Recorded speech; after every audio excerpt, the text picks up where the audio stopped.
Today I have Jonathan Cahn back on the show with me, and he's going to share some brand new, shocking information with me, as well as a critical update on what's happening in Israel right now and what it means for the end times timeline. For access to today's entire show, become a subscriber today at endtimes.com for only $7 a month. Also want to remind you of my new book, Look Up, which is available now. Just visit the link below to purchase. I'm Jimmy Evans. Welcome to the Tipping Point Show.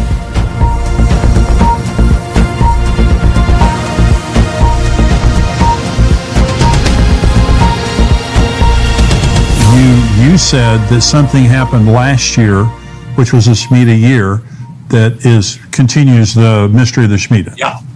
Yeah, and by the way, Jim, I've never shared this anywhere. I mean, this is, when I think of Shemitah, I think of you. For some reason, we talk about it. But yeah, now the first thing for those who know about the Shemitah, and first of all, I always put in from the beginning, I put in the caution, listen, God doesn't have to do anything. You can't put him in a box. Nothing has to happen, but be ready, be aware, But the Shemitah is the 7-year mystery, the 7-year, the ordination of God, that on the 7th year, debts are wiped out. It's an economic wipeout. It's all that. Now, it's a blessing. But when you turn away from God, this thing actually becomes a countdown for judgment in the Bible, the 77s of death, right. The whole thing. But so the point is, it's not that it has to happen, but it happened again. But when 2001, you had, 2008, and on the exact day of the Shemitah, you had the greatest wipeouts in history. 2015 was also, it wasn't, the most dramatic was 2001 and 2008, but 2015 was also the next time that you had the stock market go into the red. It hadn't happened since 2008. Losses, you had the greatest, some of the greatest crashes in all the other markets or trade. China collapsed by $500 billion. But now, 2022, what happened? Did anything happen? Yeah, it happened. 2022 was the worst year of the stock market since 2008, the Shemitah of 2008. Yeah. It was the worst year of the bonds and stocks since the Great Depression.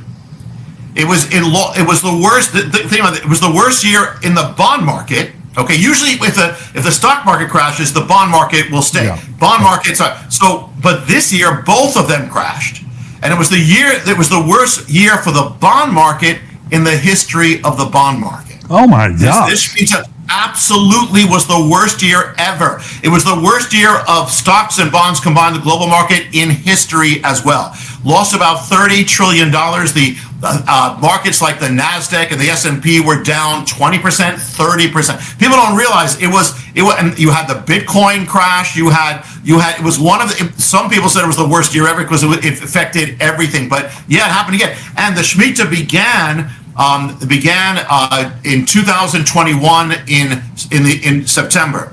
By January, the stock market reversed itself, and it was going down since then. Then, when you get to the peak, the Elul 20, the very end is the peak. You had a crash all over on that week that brought every market into the bear market on the week of the Shemitah. Now after that was over, only afterwards you start seeing recovery. Now we don't know what's going to happen after, but yeah, I've never shared this anywhere, Jimmy, but actually it came back in full force. Wow. Well, that's the reason that you're the one that, originally was talking about the Shemitah in 2001, 2008, 2015, now again on 2022. Yeah. So let me switch gears a little bit. I want to talk a little bit about Israel. And I know you're very connected to Israel. What is happening there right now in this morning's newspaper? Israel's wanting to annex the Jordan Valley. They're wanting to build 10,000 more houses in Judea and Samaria. That's been condemned by the United States, Canada, France, England. So there's a tension building.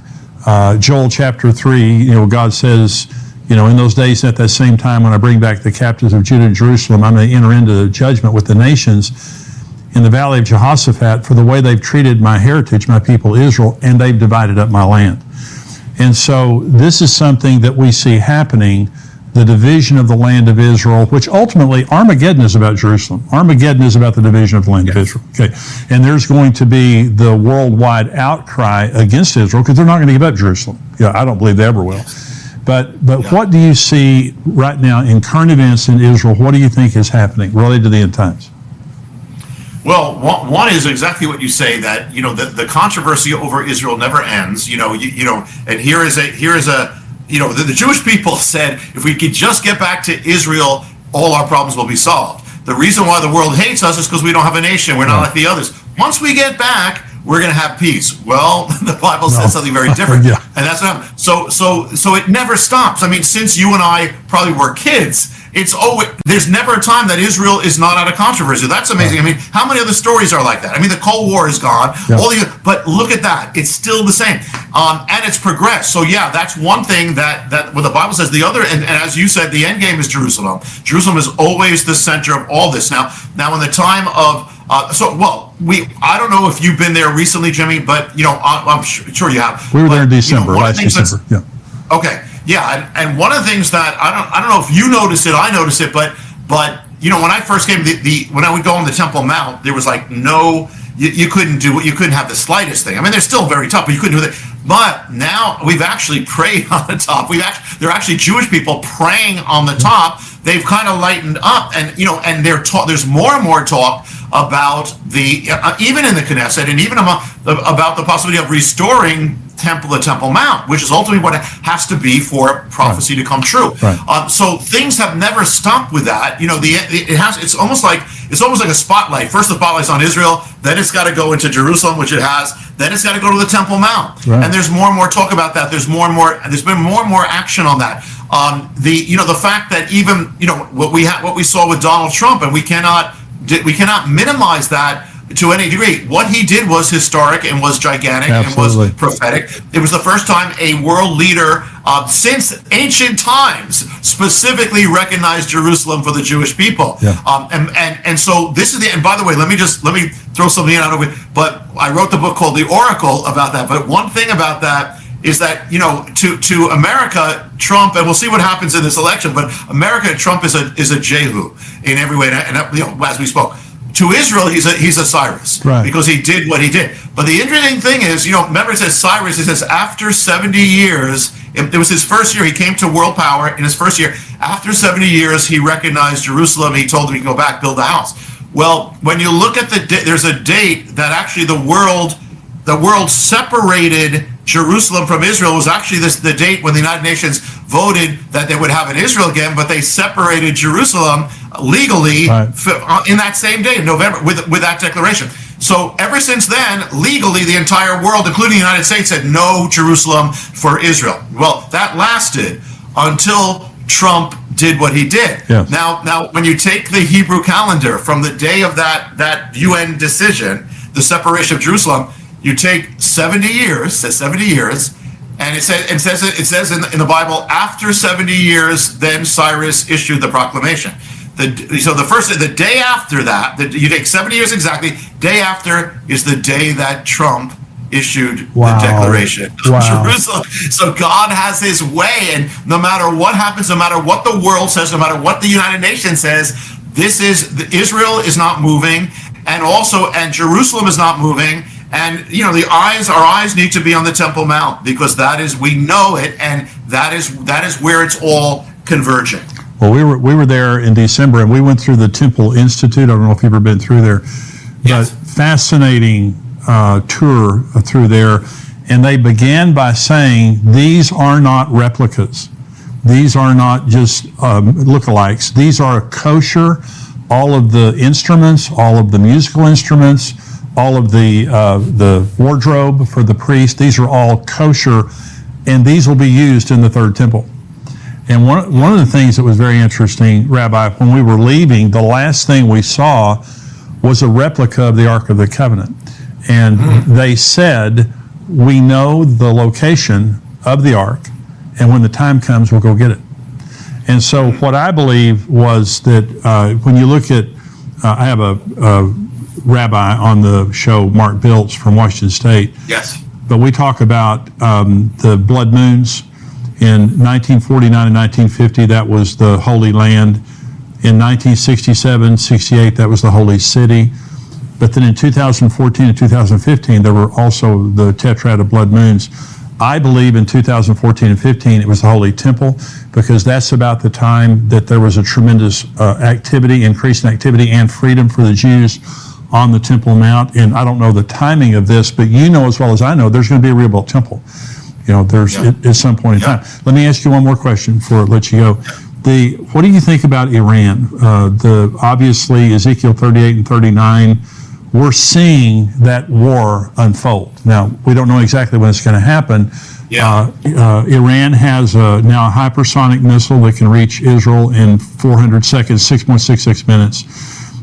They believe that the Israelis believe that they're very close to enriching enough uranium to have a nuclear weapon, which obviously this is an existential threat to Israel. They cannot wait to get attacked by Iran. What do you think about what's going on? Yeah, maybe. Well, Jimmy, when I was just coming to the Lord, and it was prophecy that led me to the Lord. I picked up the late great planet Earth. I was an atheist. I picked up the late planet Earth. That got me started. And I went to this prophecy thing. I wasn't a believer. I have a Jewish guy coming in there, and they're speaking about Iran, about the prophecy of Ezekiel 38 and 39, and it clearly says Persia, and we know it's Iran. And somebody stood up and said, it's never going to happen. Iran is one of the biggest allies of Israel and America. And I remember a guy, that was back then, a guy stood up and said, you know what? He said, it says the Bible says this, so something's going to happen. And sure enough, just a few years later came the revolution. Right. And so God, you never bet against God or his prophecy. Yeah. So there it is. So here you have Iran, which actually, it's almost like the devil always uses things that, here was a nation that actually blessed Israel at one point, blessed Israel with the return of Israel. Actually, the Lord has, the Abraham covenant has only allowed Iran to stay on. It's the only one of those great powers that actually stayed on intact, because it was the only one of those powers that allowed Israel to come back. Wow. So God honors that, but then the enemy's going to use it. Clearly, Ezekiel gives speaks of Russia, and people try to kind of that's that area. It's Russia. It's that area. You have that. You have Turkey, Togarmah, and they're in alliance now. And you have Iran, and they're considered the most dangerous nation now. And so it really, I don't think we've ever seen these things fall into place with Ezekiel 38 and 39 as far as alliances ever as we're seeing now. There's one thing. Remember, there's one thing in Daniel where he says that he's praying, and the angel comes to him and says, "I was fighting. I was delayed because of the prince of Persia, right. The Tsar Paras, which is a specific entity. Speaking about the gods or the spirits, a specific entity which is devoted to Persia or to Iran, and this is a demonic entity. And so now, when Iran turned against Israel, this entity, you talk about the gods. If I had to do an Iranian version of the Turn of the Gods." Look what happened to them. Yeah. They became the most, and they are bent on destruction, literally.